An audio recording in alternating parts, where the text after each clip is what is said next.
What's going on, everybody? Welcome to another episode of the Games of the Glory Days. Finally back with another video game video, and today we're going to do my top 10 favorite GameCube games. Starting with number 10, going up to number 1 to being my favorite. So let's get this going and let's get this started. Number 10, Simpsons Hit and Run.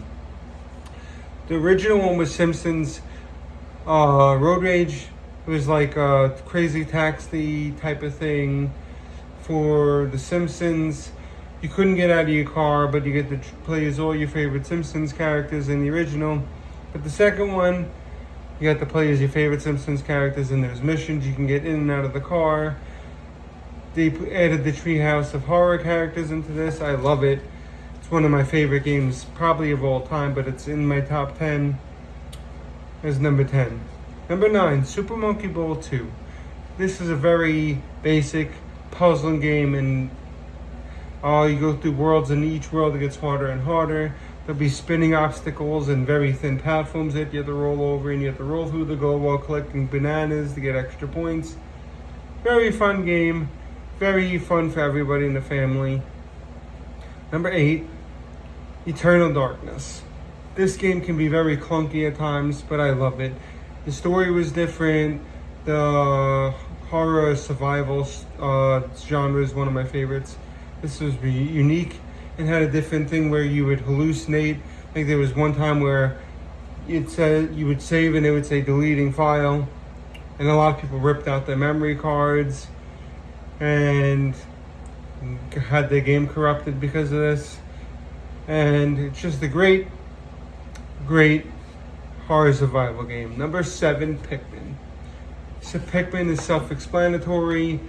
You play as Captain Omar. You crash land on a planet. You have, I believe it's 30 days or 20 days to collect all the pieces of your ship. You don't have to collect all the pieces, just the main engines and stuff like that. Not all the pieces were necessary to take off.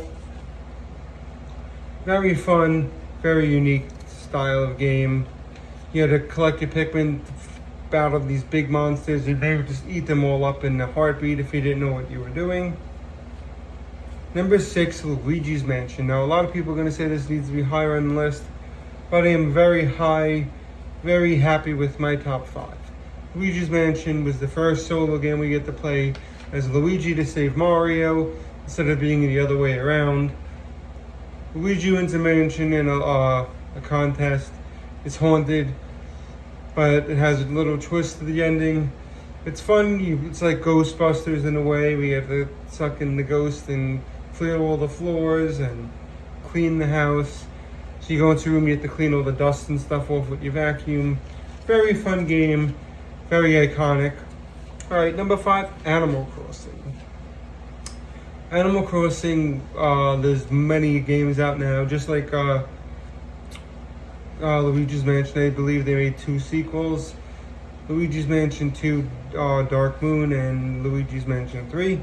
Animal Crossing Wild World, Animal Crossing City Folk, Animal Crossing New Leaf, Happy Home Academy, and then the newest one I believe is, I forget the name of it. But the original, played this for hours, fishing and catching bugs, to sell for bells, to sell my life to a raccoon. And there was when my friend had a shirt growing up that said, "I give all my life savings to a raccoon," and had Tom Nook on it. Very iconic game, very fun. You get to decorate the houses, you get to upgrade your houses. There's 4 houses in each in this one there was a town, and like you get an island and you can go to an island. It's different when the game's later on. But if you had the Connect cable, you can connect your Game Boy Advance to the Nintendo GameCube. You can go to an island. Didn't have to, we didn't get anything from it, besides maybe a couple special items.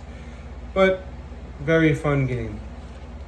Number 4, Super Mario Sunshine. A lot of people shit on this game, excuse my language. Collecting the shines, using the flood, floating on water with it. Very fun. Classic Mario. It's very hard to go wrong with a Mario game. There have been some bad ones, so I'm not going to say It's impossible to go bad with a Mario game because it's very possible. But very fun game. Me and my friend went through this game and collected all the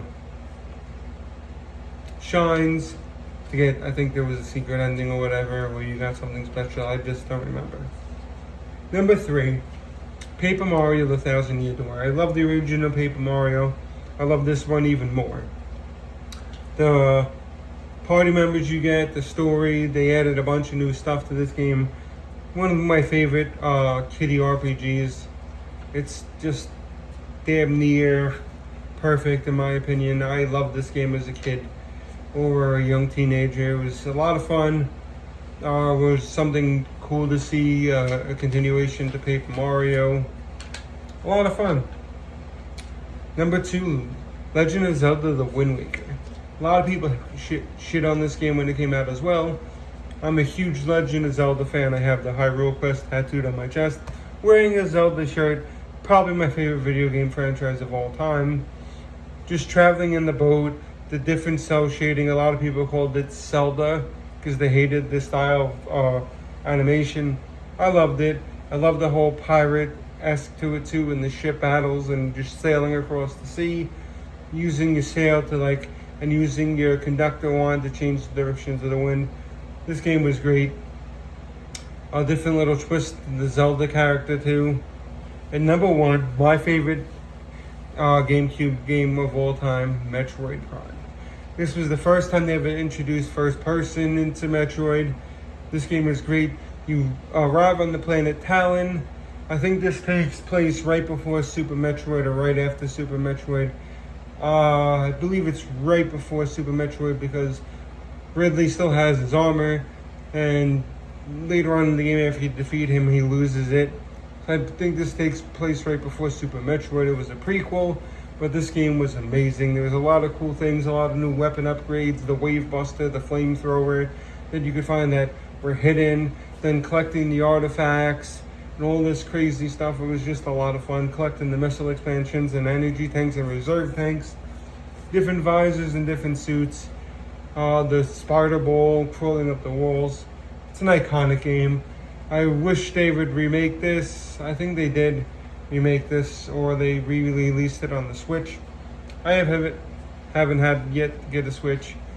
I still haven't played Breath of the Wild or Tears of the Kingdom, and I know people are gonna say, hey, you need to get around and play that. I know. But when the time is right and I have the money, I will buy a Switch. But let me know what your guys' top 10, do your top 5. Leave it here in the comments. What system would you guys like to see me do my top 10 on? I'm open for reviews, anything that you want to see me review, food-wise, soda-wise, video game-wise, let me know. And I will review it for you as soon as possible. Thank you guys for watching, and I'll see you on the next one.